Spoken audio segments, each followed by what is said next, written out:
With that, let's bring in criminal defense attorney Brian Claypool. Brian, good to have you with us. Obviously, these are very serious accusations that have been made in this suit. The question is, did they find what they're looking for? And was the kind of raid that you saw, which was very extensive and destructive in the home, was it merited, do you think? Hey, Martha, great to see you again. Yeah, this is crazy. I mean, it was breaking news in LA all day yesterday.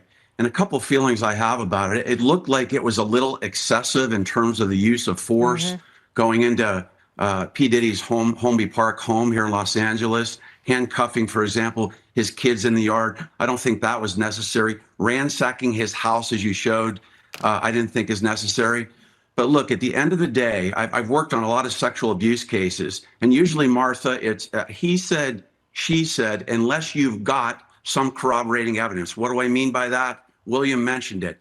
Is there any pictures, any videotapes, any, for example, airline ticket vouchers or receipts for transporting somebody from one state to another or from one country to another, because one of the alleged victims is from Canada. So this is what investigators need to get.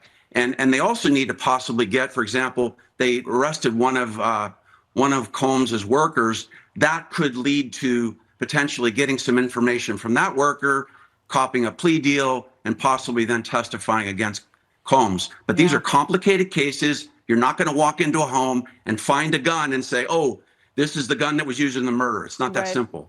I mean, it'll be interesting to see what comes out in terms of why they handcuffed his sons, which, you know, I agree, looked like an unusual situation, unless they resisted entrance to the house or they wouldn't cooperate. You know, I don't know. I'm sure that part of the story we'll learn. Have you heard anything about whether or not they were cooperative or needed to be handcuffed? Yeah, Martha, I did learn that the reason why federal authorities use so much force put on notice that Combs has armed guards at his house. That's why they showed up with the amount of force that they did. Yeah, let me ask you one more quick question. This Brendan Paul, who went to Syracuse University, played basketball there apparently. I think that you are probably onto something, that they see him as somebody who could possibly flip against Combs, right? Yeah, and Martha, what the feds did is not atypical. They arrested him on a drug charge. They did that on purpose so they can detain him and then start questioning him about the alleged human sex trafficking. And that's really what they're going to need to do to get something out of another witness. Remember Jeffrey Epstein?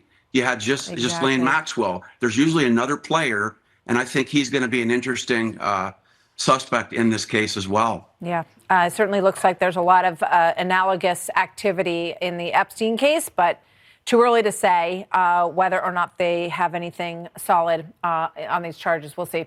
Brian, thank you very much. Good to see you, Brian Claypool. You bet. Thanks, Martha.